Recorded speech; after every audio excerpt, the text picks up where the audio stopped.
olá, eu sou o Antônio Tabet, este aqui é o Alt Tabet, o talk show sem firula. Bom, o meu convidado de hoje, muita gente conhece, mas quem não conhece vai achar que eu estou falando de encanamento. Não estou falando de encanamento. Ele é comentarista esportivo, jornalista, ele é um dos caras que mais sabe, se não o que mais sabe de futebol na imprensa. Ele é um cara, um repositário de informações. Existe essa palavra, repositário? Acho que sim. Ele é um repositário de informações e a gente vai saber de tudo. E sabe, se eu perguntar para ele a escalação do Bangu de 66, ele vai saber. Isso eu sei. É. Ele vai saber. Vou falar com o PVC, que não é o policloreto de vinila. PVC, jornalista esportivo. A gente vai saber tudo que está por trás da mente mais brilhante da imprensa esportiva brasileira. PVC, qual é o dado de futebol mais inútil que você tem na sua cabeça? Aquela coisa que você fala assim, tá, você falou do Bangu de 66, não é inútil. Né? Birajara, Fidelis, Balutito, Luiz Alberto, Ari Clemente, Osimar e Jaime, Paulo Borges, Cabralzinho, Ladeira e Ladim. As escalações nessas épocas eram muito mais legais, né? Os apelidos interessantes. Era né? mais legal, isso era mais legal. Agora todo mundo tem nome e sobrenome, né? A informação mais inútil que eu tenho na minha vida sobre futebol é que o Tabet é rubro-negro. Falando nisso, qual o seu time? Não vou te cumprimentar, vou te deixar no vácuo também. Não, tô brincando, vem aqui. Tamo junto. Qual o seu time? Eu posso dizer a informação completa? Não, eu quero saber qual o seu time. A resposta Palmeiras. Tá. Agora eu dou a informação completa. Tá.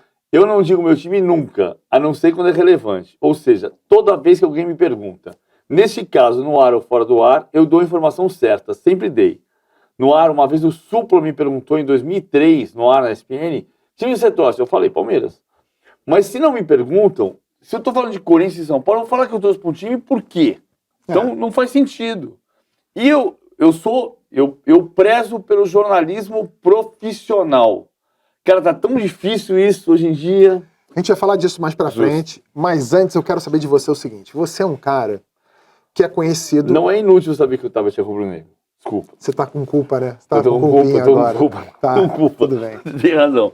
Eu gosto muito de você. Eu também gosto muito de você. Eu também gosto muito de você. E acho que é muito justo saber o time que você torce, como você sabe o meu. É isso. É muito justo. É um carinho pela pessoa que você preza. Pô, fiquei lisonjeado. Tamo junto. Tamo junto. Agora vamos conversar. Agora vamos conversar de vez. Podemos começar? Claro que sim. Então vamos lá. Você é um cara que quando me pergunta assim, qual é a diferença do PVC para os outros e tal, eu falo assim, bom, o PVC é um cara... É o louco no bom sentido dos dados. Você falou a escalação do Bangu de 66 sem a gente combinar aqui. Você sabe de minutagem de gols da seleção brasileira em determinada Copa do Mundo. Mais ou menos já é muito. Sim. Né? Você é assim também para outras facetas da vida? Você sabe, por exemplo, quantos sacos de arroz você consome com a sua família? Não. Ou quantas horas você dormiu no dia tal? Você é metódico desse jeito para outras coisas além do futebol? Não. Eu sei letra de música. Letra de música? Letra de música eu sei. Mas você sabe de uma assim do tipo Adoniran Barbosa? Às vezes, talvez sim, Saudosa Maloca, provavelmente. Que, aliás, o Paulo Miklos faz um papel extraordinariamente bem. Excelente ator. Saudosa Maloca. Incrível. O Paulo Miklos em Saudosa Maloca é um gênio. Você, quando tá assistindo a um jogo de futebol, me ocorre muito aquela cena do filme, a gente tá falando de cinema, né? A Mente Brilhante, que você olha para o campo e você já começa a ver desenhos e tal, estatísticas. Como é que é para você decifrar o jogo? Para você consegue ter a mesma leitura, o mesmo discernimento? Você consegue avaliar times assistindo ao jogo no estádio tão bem quanto você está fazendo o geladão, que é comentar o jogo pela TV? Consigo. Mas acho que tem uma coisa que vou voltar lá para 88. Sabe que em 88 eu vejo você, eu não quero contar piada, não se trata disso, mas eu acho que tem uma cena, uma descrição que eu faço que alguém pode achar engraçado, mas é verdadeira. Uhum. Eu sempre fui torcedor de ir para todos os jogos, até porque o meu pai é santista. Uhum. Outro dia eu falei pro meu pai que eu ia ver, que o primeiro jogo que eu vi na minha vida foi com meu avô, e eu senti que ele ficou meio bravo. Como assim com seu avô? Não foi, pai, foi com o vovô, fui português de Juventus com meu avô. Mas o meu avô era luso, meu pai é santista, e eu passei a torcer pelo Palmeiras, nasci perto do Palmeiras, enfim. Em 88, eu sei a data desse jogo, 22 de maio de 88, eu fui ver um jogo com amigos meus são paulinos, fui ver um São Paulo 0, Santos 3 no Morumbi. Eu morava em São Bernardo, fui de ônibus, e o jogo era 5 da tarde, maio em São Paulo, faz frio. Dependendo do maio, faz mais frio. Então, o jogo começou às 5 da tarde, quando diminuiu a luz, quando diminuiu o sol e subiu o refletor, eu estava míope. E a bola desapareceu no meio do refletor. E aí, o segundo tempo, eu não vi, absolutamente não vi o jogo. E eu voltei de ônibus para São Bernardo, meus amigos dizendo, cara, o Bernardo jogou pessimamente. Cara, não sei. Eu não sabia. Naquela semana eu fui no oculista e eu descobri que eu tinha 4 graus de miopia. Então eu não estava vendo o jogo. Mas o que eu decidi, entendi, e esse jogo teve muito a ver com isso, foi que eu precisava ver o jogo. Não é assistir, não é olhar o jogo, é ver o jogo. Então eu comecei a fazer muito de entender. Tá jogando, eu conhecia sistema, sabia, lia pela casa desde os 10 anos de idade. Entender quem, marca por zona, marca individual, o que é que está acontecendo, por que está acontecendo. Aí eu me comparava muito com o comentarista de rádio, quando você voltava do jogo, não tinha televisão, não tinha YouTube, você ouvia pelo rádio. Então, comparar, e aí eu falava, o melhor em campo para mim foi o fulano. E o comentarista muitas vezes dizia, foi o cicrano. Eu falava, não, ele discordou de mim. Não, eu discordo dele. Mas no começo você acha que ele discordou de você. Depois de um tempo que você começa a ter segurança que você está vendo bem o jogo, você fala, não, eu discordo dele. Que é uma coisa dessa história de você falar formador de opinião. Eu nunca entendi que eu sou formador de opinião. Porque nunca ninguém formou a minha opinião. Eu sempre ouvi a sua opinião. Você concorda ou discorda? Claro, e eu junto com o meu repertório. Sim. Às vezes você fala um negócio pra mim, eu falo assim, cara, eu não tinha pensado desse ponto de vista. E isso entra no meu repertório e vai formar a minha opinião. Mas não é que eu forme a opinião, eu não dou uma opinião pra alguém. Às vezes você ouve uma opinião e fala assim, não, eu não concordo. Você tá falando aí de ver o jogo, você acabou não me respondendo, você consegue ver o jogo na TV tão bem quanto no estádio? Vejo. Aí agora é o meu complemento. Eu gosto de futebol, assisto futebol, já comentei futebol, e quando eu assisto ao jogo no estádio de times brasileiros, e quando eu viajo, por acaso, estou na Europa vendo um jogo de time europeu, eu vejo muita diferença. Parece que eu estou vendo uma comparação brutal, tá? Quando eu estou assistindo a um jogo do futebol brasileiro, no estádio, a impressão que eu estou vendo é um bloco de carnaval. Bloco de carnaval carioca, ou aqui de São Paulo, bloco, uma zona. Quando eu vejo um jogo de futebol no exterior, ao vivo, a impressão que eu estou vendo é uma escola de samba, com as alas se movendo, tem um diretor de harmonia. Você vê que as peças se movem. É uma boa metáfora. Você acha que isso é uma boa metáfora? É uma boa metáfora. Mas você também sente essa diferença? Não, eu acho que tem uma coisa pro bem e pro mal. Uhum. Porque você tem também pro bem e pro mal o bloco de carnaval e a escola de samba. Claro, exatamente. Mas assim, a gente tem o futebol brasileiro, ele nasceu da liberdade. E o futebol europeu cresceu da contratação dos jogadores mais talentosos e de disciplinar esses jogadores. O que acontece hoje no futebol mundial muito, que é guardiolismo, eu não gosto dessa coisa guardiolismo, getulismo, bolsonarismo, lulismo, não gosto. Eu acho que a gente tem coisas que são... O que o Guardiola faz? O Guardiola segue o Cruyff. O Cruyff segue Renos Mitchells, que é uma escola que é posicional, então ele entende que você não tem que dar liberdade para o cara que está na ponta direita. Ele tem um quadrante onde ele vai jogar. Claro que pode acontecer uma movimentação, mas ele tem um quadrante onde ele vai jogar. E no Brasil, a gente foi sempre muito mais Fernando Diniz, muito mais Tele, muito mais movimentação. Uhum. O cara parte de uma posição, mas ele se movimenta, o lateral passa, o outro lateral passa. O improviso. Nós somos improviso. Sim. Até na escola de samba nós somos improviso. Então isso é muito positivo. Acontece que a gente morreu do ponto de vista tático E a gente morreu por uma questão fundamental que é: o craque vai resolver. Mas quando o campo estreitou, e por que ele estreitou? Porque você tem mais preparação física. Então, se você corria 7 km, se você corre 14, o natural é que você percorra mais espaço no campo e você feche a tua linha de defesa com a do meio de campo num espaço de 12 metros. Então, se você não tiver tática, se você não tiver treino, se você não tiver ensaio, não vai acontecer nada. Dá a bola pro Messi e fala, dribla e faz o gol. E ele vai bater no muro e vai voltar. Por que ele consegue jogar, ou conseguiu nos 15 anos que ele jogou em altíssimo nível? Porque você cria um mecanismo para que o time deixe no mano a mano. É mais fácil explicar no basquete. Na última bola do jogo... É o tal do bloqueio, né? Na última bola do jogo, o que acontecia? O Phil Jackson pediu tempo. Phil Jackson, na teoria dos triângulos, lá do Tex Winter. Phil Jackson, treinador do Chicago Bulls, do Lakers, enfim. O Phil Jackson, que criou a teoria dos triângulos, usou a teoria dos triângulos do Tex Winter na NBA, né, o Last Dance do Michael Jordan conta isso muito bem, no episódio 4, eu adoro esse episódio. Olha, você decorou o episódio. Qual minuto PVC do episódio? Não sei o minuto, não sei o minuto, mas eu acho maravilhoso.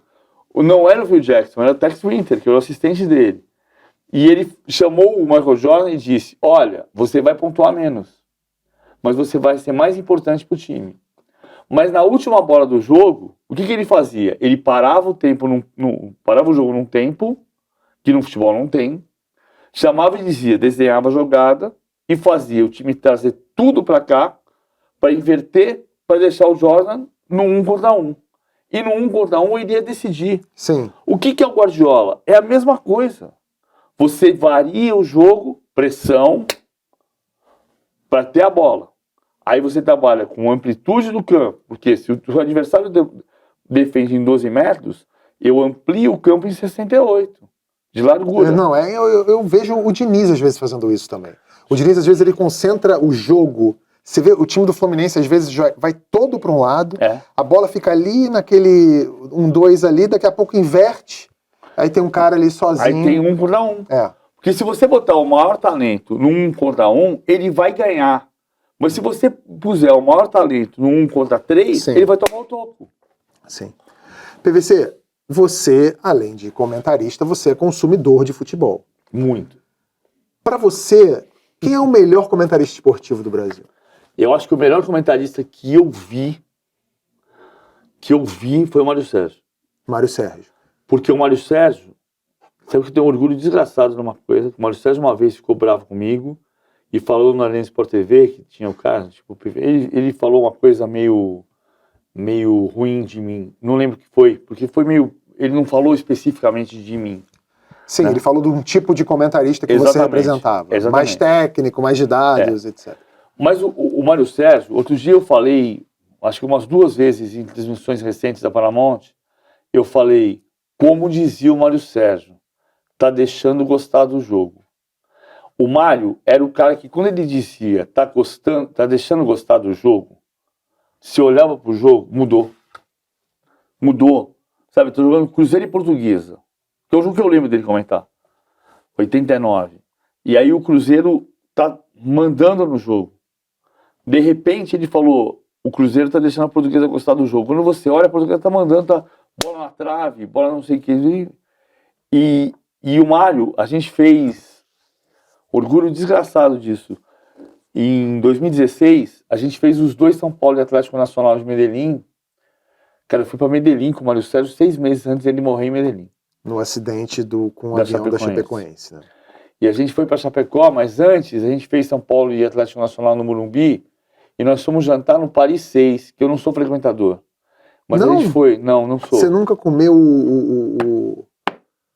o Juca Kfouri lá, o risoto a Neymar, você nunca comeu? Não. Nunca comeu? Não. Nunca comeu ninguém do futebol no Paris 6? Não, nunca. Eu fui nesse dia no Paris 6, acho que foi a única vez que fui no Paris 6 em São Paulo, na Joquilô. E aí o Mário tava numa mesa, e tava o Simon, tava o Gustavo Villani, Eles não se lembram bem disso, mas eu me lembro. Ele virou para mim e falou assim, as pessoas falam de você sobre a memória, mas não é memória não. Você conhece futebol.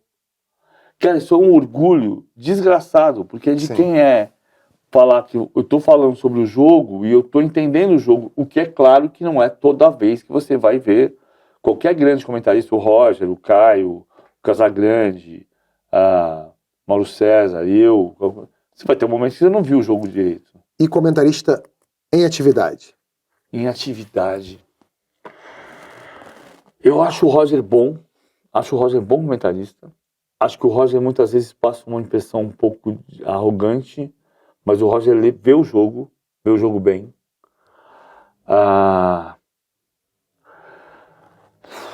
Quem mais? Eu gosto de mim. Mas sincero. Sinceridade. E o que te irrita? Qual é o tipo de comentarista que você vê e você fala... eu gosto do Mário Marra. Eu gosto do Mário Marra. Mário Marra é muito bom. Eu gosto do Mário Marra. Mas o que te irrita? Me diz um tipo de comentário que te irrita, que você vê e fala... Eu sou sincero, mas eu vou procurar. Eu achei. O Mário Marra eu gosto. De ver Premier League com ele, eu gosto. O que me irrita é o comentarista de resultado. O time tá uma porcaria. Não, o time tava melhor, por isso que ele fez o gol. Tá cheio desses caras, né? Tem bastante. Eu gosto de entender que eu consegui ver o que estava acontecendo. Eu brincava muito tempo com a minha mãe, mas é um comentário um pouco machista. Minha mãe na minha casa era muito assim. E eu brinco com isso porque é uma realidade da minha casa. Sim. Então, tá rolando o filme que ela quer ver. E aí você fala, mãe, posso ir buscar um café? Ela fala, shh. Aí tá rolando um jogo. Aí ela fala, bababá, aconteceu isso hoje, ontem, minha amiga falou tal coisa, bababá. Você não consegue falar para ela assim, mãe, eu tô vendo o jogo. Aí a bola bate na trave, eu falei assim, nossa, bateu na trave. Falei, pois é, eu não entendi por que bateu na trave, porque eu não consegui ver o jogo. Entendeu? É como você entender um filme. Como é que você entende um jogo? Assistindo ao jogo. Quem tá marcando quem? O que tá acontecendo? Por que o time tem mais posse de bola? O que é que tá havendo? É uma ação igual de um filme. E se você não prestar atenção na ação igual ao filme, você não vai compreender o filme. Você não vai entender que aquela ação lá no final tem a ver com a cena que aconteceu no começo do filme. Sim. Você já pensou em ser comentarista político? Você acha que você poderia exercer essa... Do ponto de vista de que qualquer um pode ser comentarista esportivo, eu posso ser comentarista político. Do ponto de vista de que eu tenha que ter profundidade, e olha que eu teria profundidade. Eu nunca pensei em ser comentarista político, mas eu sei que a gente está no momento do comentarismo, do jornalismo esportivo, que está muito difícil.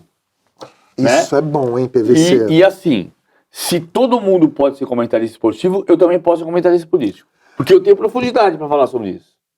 Só que eu tenho que virar repórter disso. Isso é um bom assunto. Eu acho isso muito interessante, porque eu concordo com você. Aliás, eu não sei se eu concordo com você, porque eu ainda não sei sua opinião detalhada sobre isso. Mas eu imagino pelo que você começou a falar aqui. Por exemplo, eu confesso que não gosto muito, como consumidor, como espectador, dessa invasão de ex-jogadores comentaristas. Eu não gosto. Por outro lado, sei que há excelentes comentaristas que são ex-jogadores. Claro. Mas eu vejo, parece que eu tô vendo a pelada de fim de ano do fulano de tal, de tanto ex-jogador que tem. Tem jogador que eu vejo que eu gosto do comentário. Eu gosto do Caio, por exemplo, comentando, eu acho ele muito bom comentarista. O Júnior eu acho muito bom comentarista. Agora, tem outros ali que eu acho os comentários completamente rasos. Não passa da página 2, e só porque o cara jogou durante alguns anos num time de Série A, isso credencia como comentarista. Eu acho errado. Prefiro jornalistas comentando. Eu gosto de você comentando, eu gosto do Mauro César comentando, eu gosto do Juca comentando, eu gosto de o Calçade, o Mário Mar, eu gosto desses comentários assim de gente que eu percebo que tá ali estudando. Ah, mas o cara jogou, ele tem autonomia para comentar. Aí eu sempre brinco e falo assim, não, eu não ligo a Globo News e vejo lá o Camarote comentando, a Natuzaneri comentando, a Miriam Leitão, o Gabeira comentando, não é porque eles são... senão eu veria o Sarney comentando, o Aécio comentando, que foi deputado. Qual a experiência, sabe? O cara ter exercido a profissão não significa que ele seja um bom comentarista. O que você pensa disso, dos ex-jogadores, dessa enxurrada de ex-jogadores comentaristas? Eu não acho que tem uma enxurrada porque tem mais mercado de televisão. Isso é fato.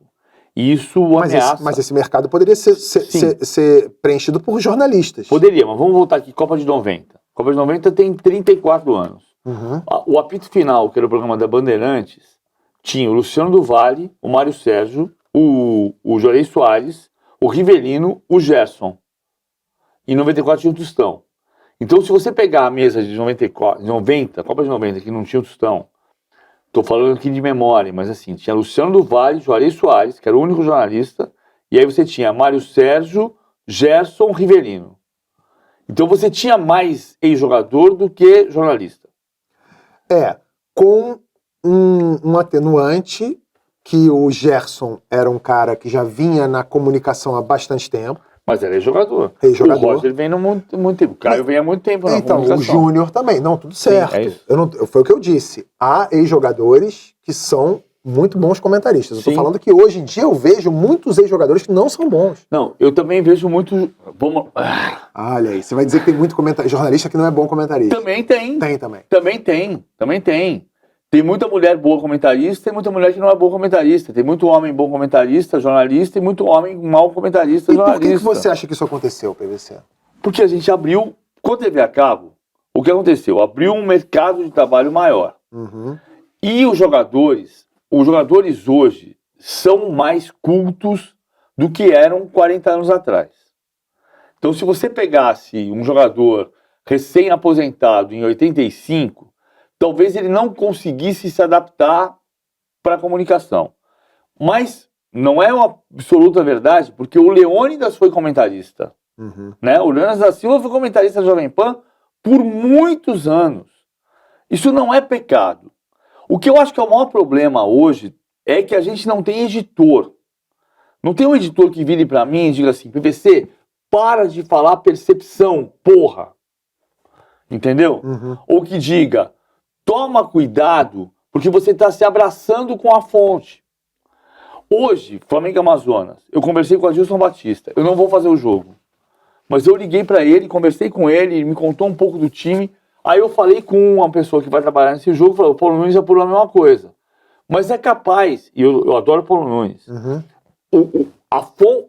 o repórter e o comentarista não pode se abraçar na fonte. Não é porque eu falei com o Adilson que se eu comentar, eu não vou dizer, o Adilson está errado. Ele substituiu errado. Mas o fato de eu falar com ele vai me ajudar a entender qual é a concepção do jogo. Ah, mas ele vai ficar bravo com você e não vai falar com você nunca mais. Azar, é o próximo problema. Relação com fonte é fio da navalha. Para jornalista político, para jornalista esportivo. Quando você começa, em 91 eu fui entrevistar o Tele em janeiro. 91 não, 91. Em janeiro. O Tele não sabia quem eu era. Aí depois você vai, almoça com o Tele, janta com o Tele, toma um café com o Tele. Aí ele acha que é teu amigo. Aí você fala assim, mano, não vou criticar o Tele, porque o Tele é meu amigo. Não, claro que não. Você pode almoçar, tomar café, ter informação privilegiada. A questão é que o amigo do jornalista, do comentarista, é a fonte. É a fonte não, é o telespectador. Entendi. O leitor. E você acha que tem muito isso? Você acha que hoje em dia tem muito parça comentando?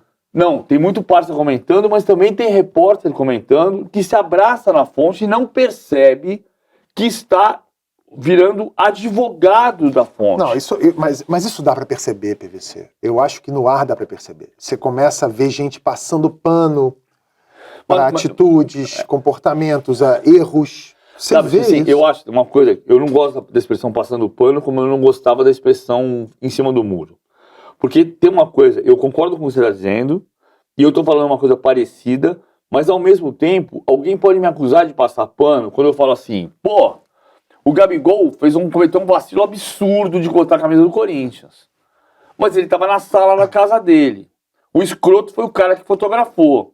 Agora, é um vacilo, é um erro imperdoável. O Flamengo tem que rescindir o contrato? Não, porque senão ele vai tomar um processo que não vai ganhar.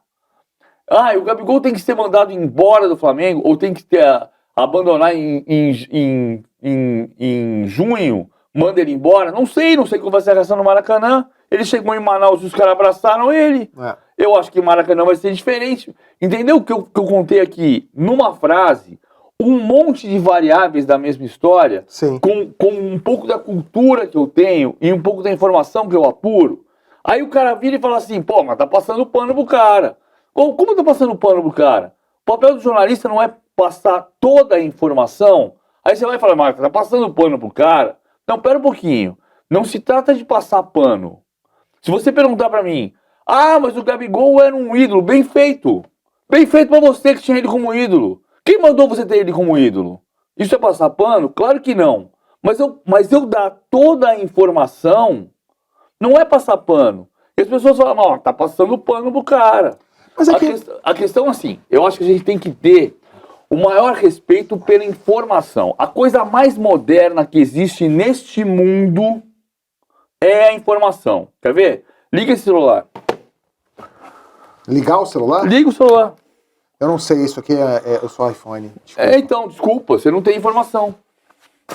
A coisa mais moderna que existe nesse mundo não é este modelo de celular.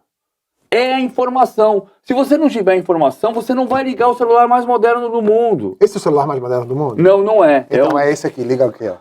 Eu não tenho informação. Eu não vou ligar porque eu não tenho informação. O celular mais moderno do mundo, eu não ligo porque eu não tenho informação. Isso a gente precisa prezar. Que é porque a gente não preza que tem fake news. Que é uma diferença fundamental entre fake news e erros de imprensa. Você vê fake news no futebol? Fake news tem bandido em tudo quanto é lugar. Assim, fake news tem. Claro que tem. Tem no futebol. Por exemplo, a história do Corinthians é inacreditável, né? Qual delas? A história do laranja que o Juca divulgou, sim. e que tem uma empresa que chama Nelway, sendo que tinha uma empresa séria, comprada pela B3 em 2021, chamada Nelway, que é homônima, e que prestou serviço ao Corinthians até o ano passado. Quando eu publiquei isso, os caras da B3 me ligaram para agradecer que eu tinha dito que tinha uma empresa chamada Nelway que prestava serviço ao Corinthians. Os caras conseguiram criar uma empresa homônima. Por quê? Porque se alguém perceber que uma prestadora de serviço do Corinthians depositou numa Nelway, o cara vai dizer, mas é a Nelway que presta serviço pro Corinthians desde 2020. Entendeu? Então é claro que tem fake news. A mulher foi em Bangu com o tio dela, que estava morto. Depois ela vai dizer, não, mas eu não sou uma bandida assim. Ok, não apurei o caso depois disso. Só vi o cenário.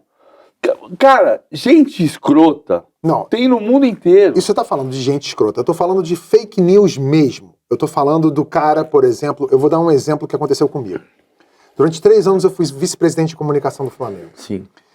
E uma vez, alertado por um funcionário da comunicação do Flamengo, ele me trouxe uma matéria escrita por um jornalista na época, que estava falando muito mal de um determinado jogador do Flamengo. O jornalista, veículo grande, e estava falando mal de propósito de um determinado jogador do Flamengo.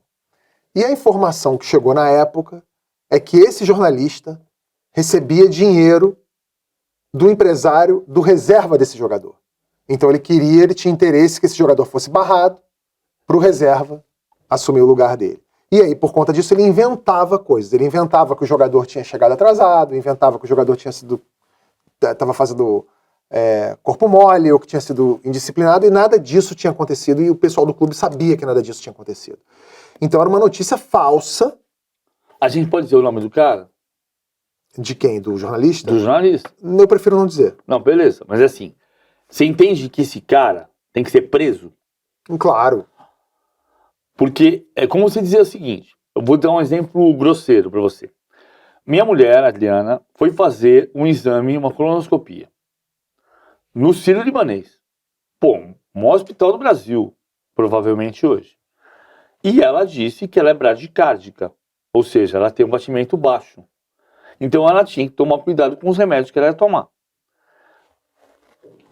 Os médicos foram responsáveis, foram corretos, né? Mas alguém não prestou atenção nisso e cometeu um erro médico, que foi dar um remédio que baixou o batimento dela e ela ficou com o batimento a 24 por minuto. Nossa. Ela podia ter morrido Sim. para fazer uma colonoscopia. Eu vou chamar esse médico de curandeiro? Não. Não. Ele é médico. Uhum. Ele cometeu um erro. Uhum. O jornalista comete um erro. Erro. É completamente diferente erro de informação de fake news. Sim. Em teoria, quando você publica uma notícia equivocada num jornal, num site sérios, você tem que fazer a correção no dia seguinte, no mesmo horário. Na hora que você percebeu, você corrige. Certo? Mas hoje em dia está acontecendo outra coisa. Eu recentemente, inclusive, eu vi um veículo grande dando uma notícia errada, uma fake news, estava publicando uma fake news, aliás, que foi propagada, aliás, por A Folha publicou um negócio do Uruguai que o Brasil recusou a ajuda do Uruguai. Mas eu nem estou falando... Que era um erro. Que era um erro. Mas eu nem estou falando da Folha, não. Estou falando de canal de TV. Publicou uma notícia errada, nitidamente baseada em outras fake news publicadas por agentes políticos nas redes sociais. E em vez de dizer o famoso erramos ou corrigir, esse canal tirou a notícia do ar e republicou com a tarja editada. Editando a notícia para não ter que dizer que tinha errado. Isso é irresponsabilidade. É claro que Mas a gente está vivendo essa era também no esporte, PVC. A gente está vivendo essa era no jornalismo esportivo, na medicina, no direito. As pessoas acham que não podem dizer que não erraram. Mas não é uma exclusividade do jornalismo esportivo, nem do jornalismo. Talvez a gente precisa recuperar credibilidade. E credibilidade é acreditar nos profissionais sérios. Falando nisso, o que você acha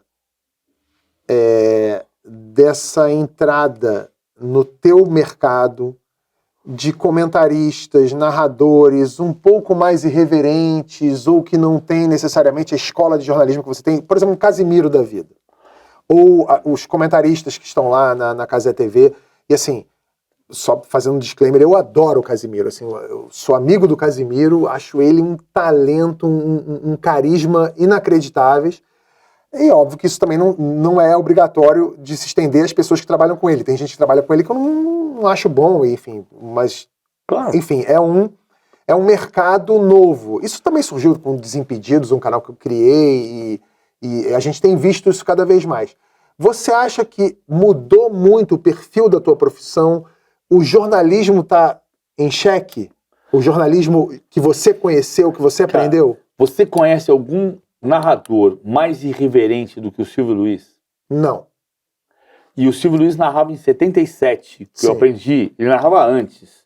Mas eu nasci em 69, em 77 eu vi o Silvio Luiz narrar. Sim. Eu acho que o narrador mais irreverente que houve, mais do que o Rômulo Mendonça, mais do que o Cazé, que são muito bons, foi o Silvio Luiz.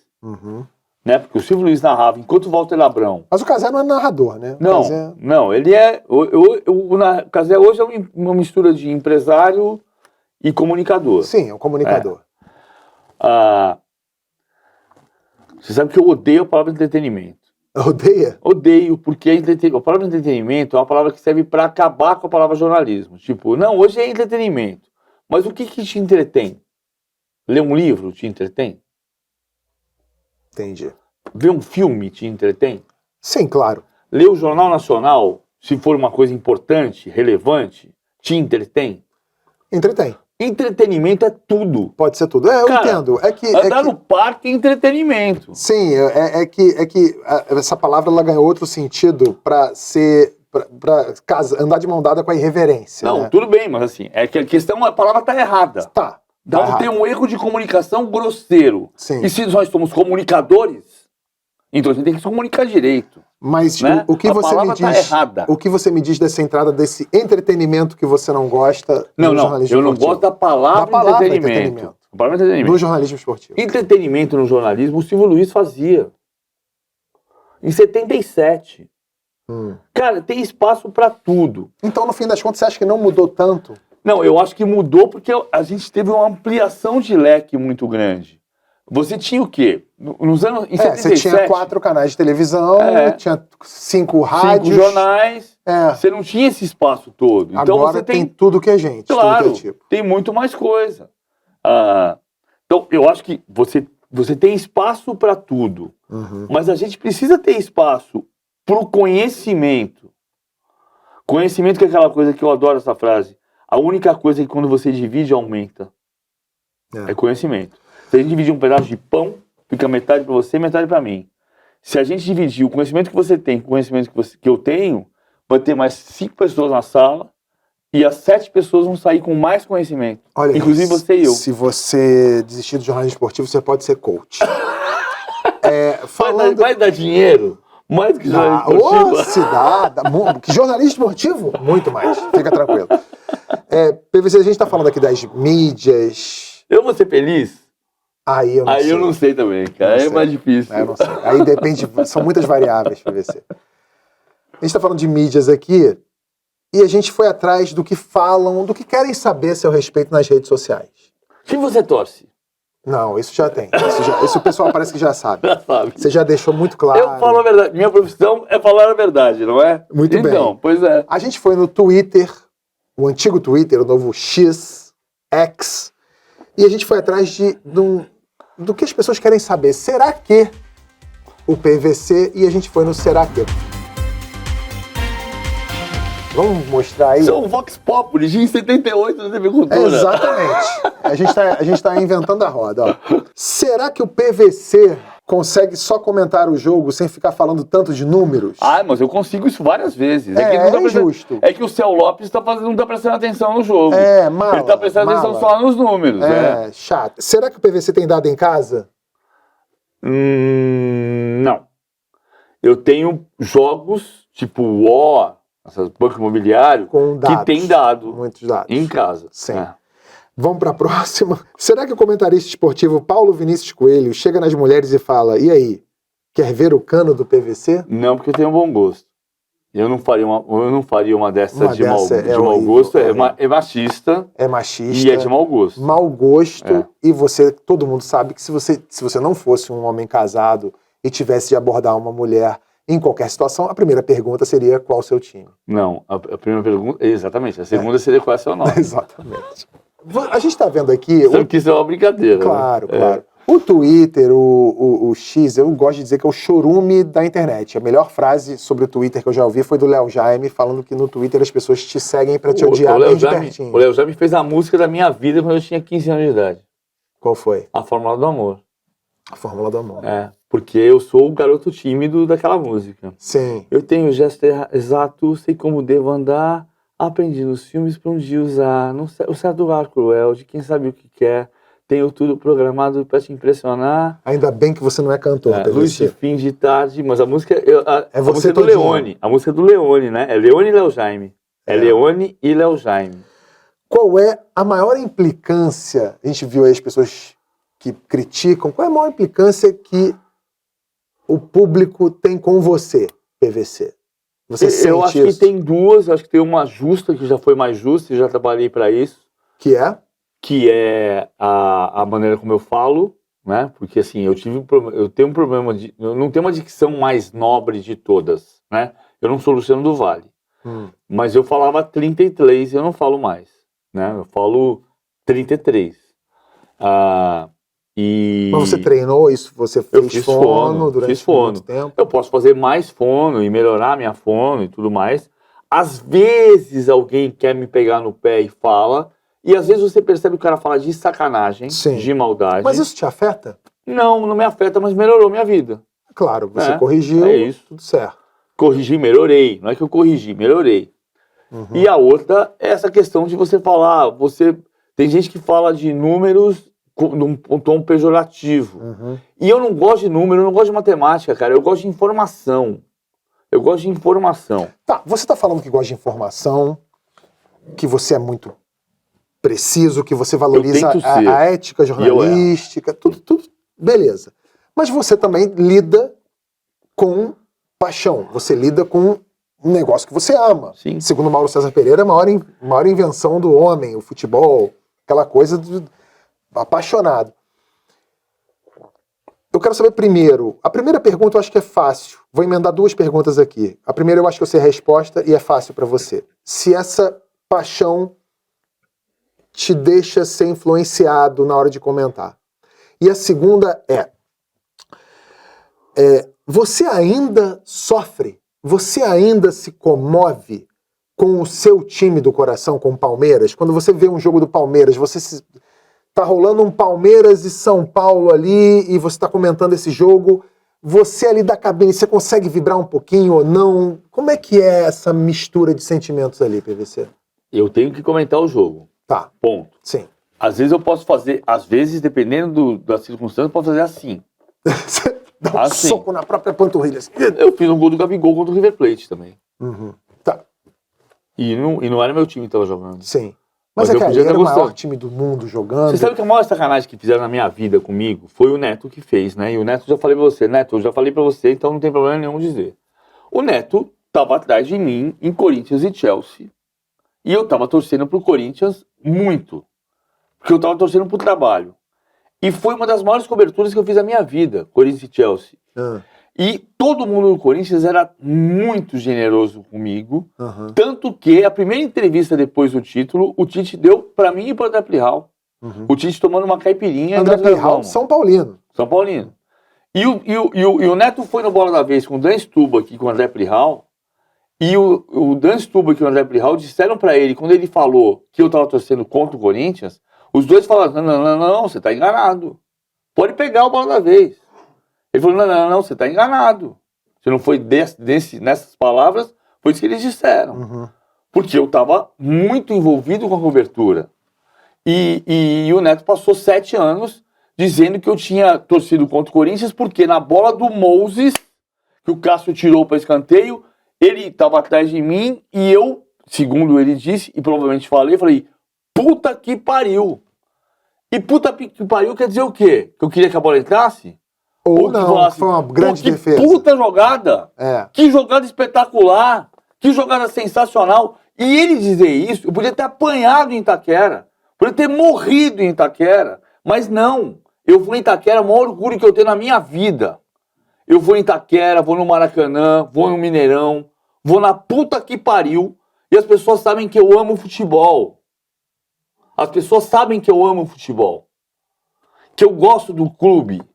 Que eu gosto de contar que a camisa do São Paulo é branca, com uma lista vermelha, alusiva ao paulistano, e uma lista preta, alusiva à Associação Atlética das Palmeiras, que muitos São Paulinos não sabem. É verdade. E eu sei disso porque eu amo futebol. Então você dizer pra mim que eu torci contra o fulano ou cicrano, com todo respeito, vai a merda. Vai a merda. Porque eu trabalho pra cacete. Pra cacete. Trabalho desde que eu tinha 15 anos de idade pra ser jornalista esportivo. Isso é muito sério pra mim. É muito sério. Eu posso cometer meus erros e corrigir. Você sabe que eu tenho responsabilidade. Eu sou infalível? Claro que não. O médico não deixou minha mulher com 24 batimentos por minuto? Mas eu trabalho com uma seriedade todo o dia. Todo dia. Para respeitar cada torcida. Cada história. Para saber que o Cruzeiro era Palestra Itália e virou Ipiranga. Para saber que o primeiro Grenal, depois da enchente de 41, foi no campo do Força e Luz, porque era no bairro do Santa Cecília, que era no Alto. Então, assim, cara, você dizer que eu torci contra é uma sacanagem. É uma sacanagem do tamanho do mundo. E você e o Neto já falei com ele por telefone. E tudo certo? Tá tudo certo. O Neto, aliás, eu quero muito entrevistar o Neto aqui. Sou fã do Neto. Quero muito que o Neto venha aqui. Mas você entende que eu podia ter sido agredido em Itaquera? Entendo. E eu quero emendar aqui, porque eu já fiquei com vontade de falar de outro assunto. mas eu quero continuar no que a gente estava falando. Você falou, trabalho muito, respeito. Eu estou falando porque eu também já trabalhei. O meu primeiro trabalho foi estagiário da Rádio Globo na época do José Carlos Araújo, Washington Rodrigues, Gilson Ricardo, Denis Menezes, Elcio Venâncio, eu conheci esses caras todos. E eu lembro que depois de um ano ali, quando eu saí da Rádio Globo, eu saí e passei por um período sabático, que eu não queria ver futebol. Eu peguei asco do futebol. E eu não conseguia torcer. Depois é que eu recuperei essa vontade de torcer, mas ainda assim, eu não torço hoje como eu torcia quando eu tinha 15 anos. E depois desse estágio, quando eu era um pouco mais velho, me deu um negócio. Você hoje consegue se emocionar, ficar feliz, extremamente feliz, com uma vitória do Palmeiras, da mesma forma como você era antes de ser jornalista esportivo? Sim. Mas eu consigo me emocionar com uma vitória do Palmeiras, eu consigo me emocionar com uma vitória do Flamengo, como foi contra o River Plate. Uhum. Eu consigo me emocionar com uma vitória do Corinthians, como foi contra o Chelsea. Eu consigo me emocionar com uma vitória do São Paulo. Mas isso não é o comum do torcedor, né? Não, tudo bem, mas eu me preparei para ser jornalista quando eu tinha 14 anos de idade. É o que eu falo para você. Meu avô, eu me emocionei agora. Eu fui além da conta. É que eu sou um puta entrevistador. Não, então eu sei, é por isso você mesmo. Pra esse lugar. É isso mesmo. Eu fui de propósito porque eu achei que era bom de falar. Sim. É assim, já falei com o Neto sobre isso por telefone. Talvez ele não tenha percebido a minha indignação com isso. Uhum. Né? Ou seja, estamos falando de quem está trabalhando com isso. Sim. É esse o ponto. Então, por isso que eu falei desse jeito, devia ter falado para ele nesse tom, de outro jeito, mas a gente ia brigar, ia ser pior. Mas, enfim, estou falando com o maior respeito ao Neto, mas acho que tem um erro de informação. E erro de informação, para mim, é pecado mortal. O Neto é um cara correto. É um cara correto. Tenho certeza que claro que é. Ele é um cara correto, um brilhante comunicador. Comunicador. Senão não estaria na situação que ele está hoje. Brilhante comunicador. Eu não sei, inclusive, como é que ele não tá na Globo com um programa... Assim, essa é uma opinião minha. Enfim, isso aqui é a parte. Se eu me emociono, me emociono. Me emociono porque você fala assim, você se emociona com coisas que são para te emocionar. Uhum. O meu time também é para me emocionar. Né? Quando eu cobri a final da Copa do Brasil de 2015, que foi o ponto de virada do clube.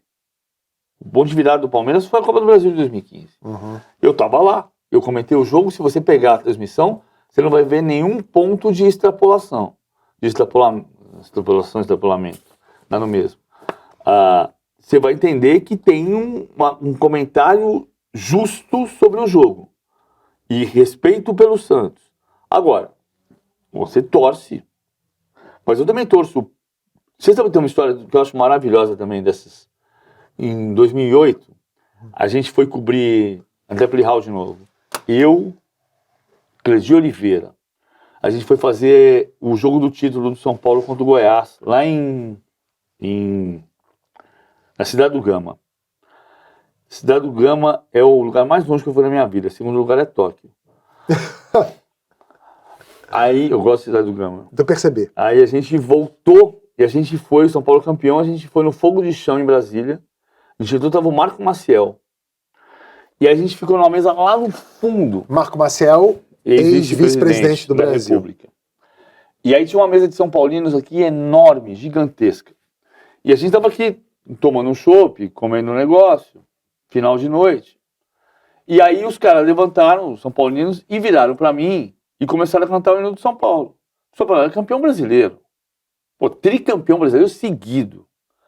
E eu levantei com os caras e cantei o hino junto. Salve o tricolor paulista, amado clube brasileiro, tu és forte, tu és grande, dentre os grandes és o primeiro, tu és... Ó tricolor, clube bem amado, ó tuas glórias vem do passado. Eles pararam. Aí eu falei, são teus guias brasileiros que te amam eternamente. Os caras me olharam, uma parte levantou e começou a cantar comigo a segunda parte. De São Paulo tens o nome que ostentas dignamente. De São Paulo tens o nome, ó tricolor, clube bem amado. Aí terminou de cantar o refrão, eu subi a terceira parte. E ninguém cantou.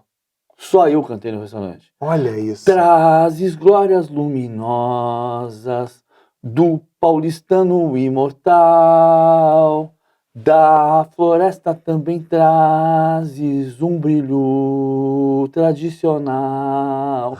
Ninguém cantou no restaurante. Eu cantei sozinho. Que é bem isso que eu tô dizendo pra você. Você sabe que em que ocasião eu cantei o hino do Vasco? Nunca. Nunca.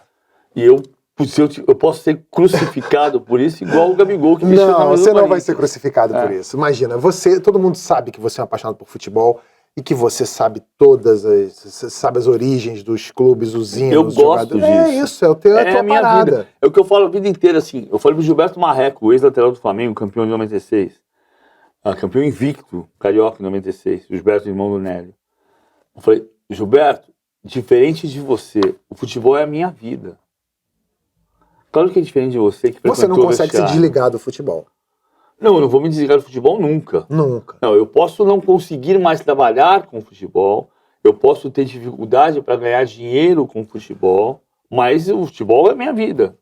Você tem outras... Diferente de quem anda no vestiário. É diferente. Eu nunca frequentei vestiário. É outro tipo de futebol é minha vida. Entendi.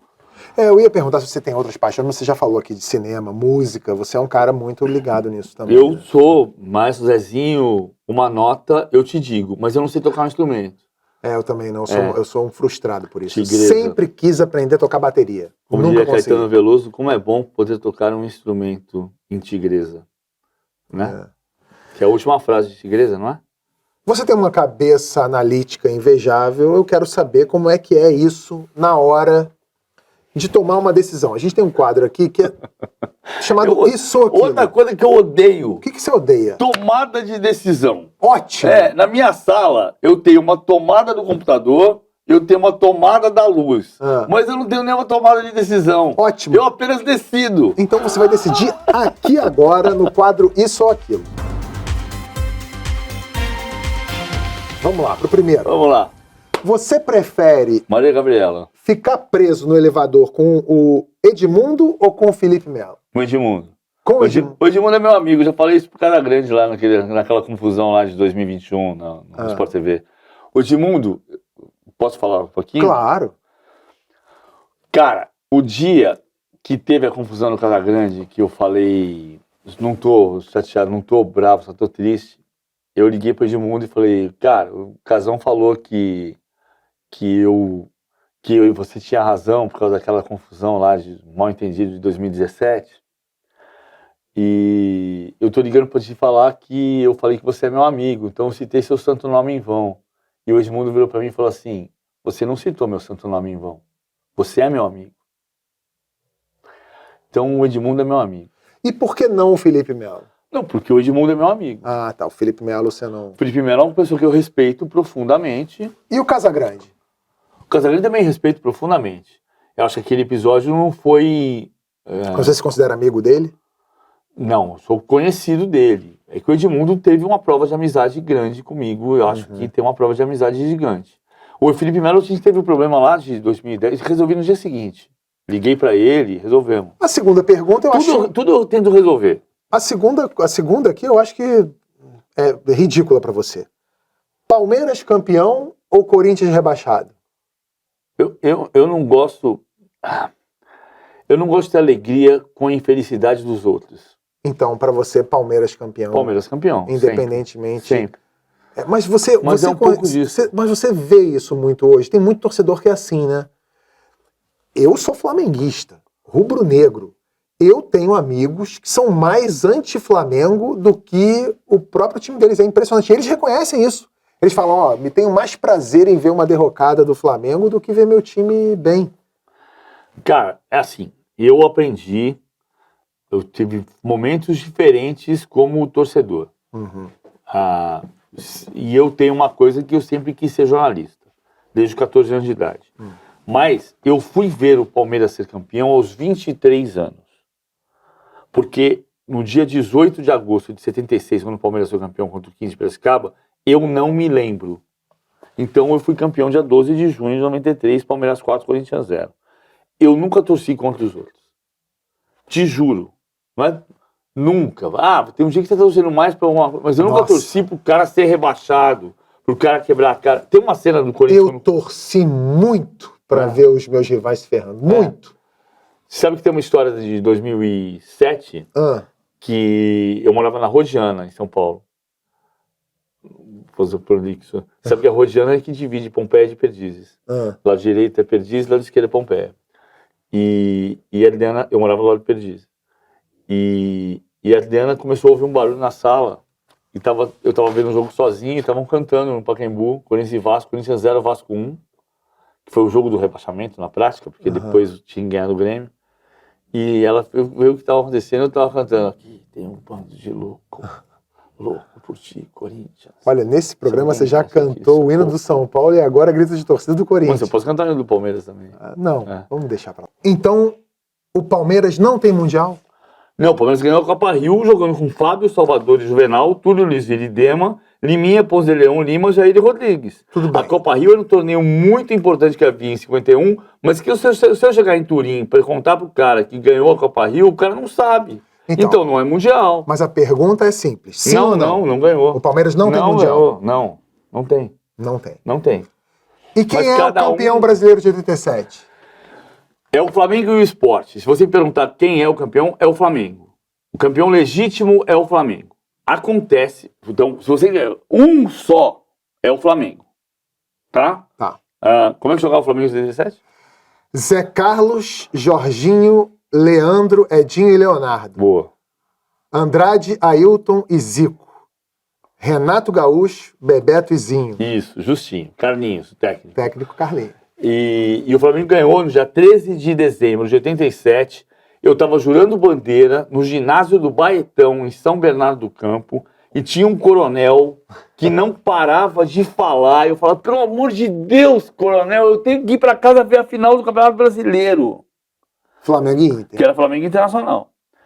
E ele parou de falar umas 3 da tarde, eu consegui chegar em casa e ver o jogo. Chovia no Rio de Janeiro, eu estava em São Paulo, estava em São Bernardo do Campo. Na verdade, eu morei em São Bernardo de 82 a 97. E aí eu consegui ver o jogo, e o Brasil inteiro viu a final do Campeonato Brasileiro, Flamengo Internacional. Inclusive o Recife, porque o Santa Cruz jogou a Copa União. Acontece que o Clube dos 13, essa é uma história longa, cara. Tem um livro chamado 1987. Mas pra mim já tá respondido. Não, ok. O Flamengo é o campeão brasileiro de 87. Eu acho que tem que dividir. Se fosse o único caso no Brasil com um campeonato dividido, eu diria, não tem, ia ficar em cima do muro dividido. Mas já teve vários. Mas teve vários. 1907, Fluminense e Botafogo, 24, Fluminense e Vasco, 73, Santos e Portuguesa, então tem que dividir. Porque o campeão legal, que o STF já julgou e rejulgou, ele entende que é o esporte. Porque o Eurico Miranda assinou o bendito do regulamento. Sempre que eu entrevisto alguém aqui, a minha última pergunta é um pedido, na verdade, é pra pessoa me contar algo que ela nunca contou pra ninguém. Me diz um negócio que você nunca contou publicamente, que seria de interesse público, que você nunca contou. Uma vez eu conversei com o Tino Marcos, grande Tino Marcos, ex-repórter da TV Globo, jornalista esportivo da melhor qualidade, e eu perguntei pra ele, Tino, você sabe alguma coisa do meio do futebol, assim, que você nunca contou, mas se contasse, assim, derrubaria governos, etc. Ele falou assim, eu sei de umas coisas que eu nunca contei que dariam muita repercussão. Tem alguma coisa que você pode me contar aqui? Você tem alguma coisa pra me contar que você nunca contou pra ninguém? Eu posso fazer uma sacanagem contigo? Se eu soubesse uma coisa que eu não soubesse e não tivesse publicado, que derrubasse o governo, eu me mataria como jornalista. Tudo bem, mas a gente não sabe do que ele pode estar falando de uma coisa pessoal, enfim. Ele está falando de derrubar governos entre aspas, não é? Eu acho que o que eu preciso saber, mais importante, eu preciso publicar. Mas... Ou uma curiosidade, algo que você nunca tenha contado. Não, tem que pensar, rápido. Então, eu já contei, eu adoro uma história do Tele, que eu fiz um jogo Maradona, Francesco de Ortega e Canidia, o dia que o Maradona deu um beijo na boca. Lembra disso? Lembro. Eu tava na Bombonera. E naquele dia eu tinha que entrevistar o Maradona e eu não entrevistei o Maradona. Porque ele me enrolou uma semana e eu não consegui falar com ele. é um fracasso da minha carreira. Eu não consegui entrevistar o Maradona naquela semana. A Joyce Hasselman veio aqui e eu perguntei pra ela uma coisa que ela nunca tinha contado pra ninguém. Ela falou, eu gosto de vibrador. A sua história tá perdendo pra da Joyce. Eu não gosto de vibrador. Mas eu também nunca experimentei. Não seja por isso. Vamos trazer um aqui agora. Já que eu vou te fazer uma pergunta que talvez isso você não tenha contado pra ninguém. Sim. Quais clubes já te chamaram para largar o jornalismo e trabalhar numa área de inteligência, mercado, análise, etc? Chamar, não. O Kleber Leite uma vez ligou pro Juca e falou que ia me ligar para perguntar se eu queria fazer análise no Flamengo. Se eu queria ser Em que ano isso? 2009. Então, que era uma espécie de princípio do analista de desempenho, ainda bem que eu não fui, né? Porque o Flamengo de 2009 eu estava perdido. O Flamengo demite um técnico a cada 6 meses, imagina uma analista de desempenho. Mas foi campeão. Em 2009. Mas demitiu o Cuca e contratou o Andrade, depois demitiu o Andrade. Então você já foi chamado pelo Flamengo para trabalhar lá. E teve uma vez que o Valdir Barbosa, que era diretor do Cruzeiro, gerente de futebol do Cruzeiro, me ligou e disse assim, ele não me convidou. Ele falou, pô, o Zezé falou aqui, pô, Zezé Perrella, pô, esse PVC conhece futebol, será que ele não quer começar assim como assistente? Mas ele não me convidou. Eu falei, não, Valdir. Ele só sondou. Ele só brincou com a situação. Você e uma vez a Inter de Limeira ligou pro Trajano e falou, PVC não gostaria, tipo, né? O Trajano deu risada e me contou que tinha acontecido isso. Tá, você largaria o jornalismo para trabalhar num clube, dependendo da proposta, do salário? Não, eu não largaria em condições normais, não largaria. Mas eu tô preocupado com a minha profissão. Você acha que o jornalismo está acabando? Eu acho que a gente estava vivendo um momento muito delicado em que, como diria McLuhan, eu tenho que ser o meio e a mensagem ao mesmo tempo. E deste ponto de vista, eu preciso me remunerar de um jeito que eu aprendi a não me remunerar. Então, daqui a um tempo, dependendo do futuro da tua profissão, se o Kleber Leite te ligar de novo, a gente pode te ver usando um agasalho do Flamengo na comissão técnica. Em teoria, não. Eu prefiro que não. Mas eu preciso cuidar de mim e da minha família. Isso sem dúvida, né? Mas, em princípio, não. Eu só estou dizendo que a gente precisa inventar um novo código de ética. Se o código de ética que eu vou fazer eu não posso ter um canal de YouTube para falar que meu dirigente está sempre certo porque ele é meu dirigente. Até porque ele não é meu, né? E o dirigente passa. E se o cara grita e tem razão no conteúdo, mas tem errado na forma, e na forma ele vai alimentar a violência, eu não posso dizer que ele está certo. Mas se eu disser que está errado, vai ter um cara que não vai engajar no meu canal do YouTube. Entendi. Então eu vou perder dinheiro. E isso está errado, porque não é o princípio do jornalismo. Aí nós estamos perdidos. Este foi o Alt Tabet com PVC. Eu gostei muito da conversa. Espero que você também tenha gostado. E se você gostou como a gente gostou, então curte, compartilha. E semana que vem a gente volta com mais um convidado de garbo e elegância aqui no UOL. Um beijo e até lá. Obrigado. Obrigado a você. Foi incrível, cara. Foi bom. Gostei.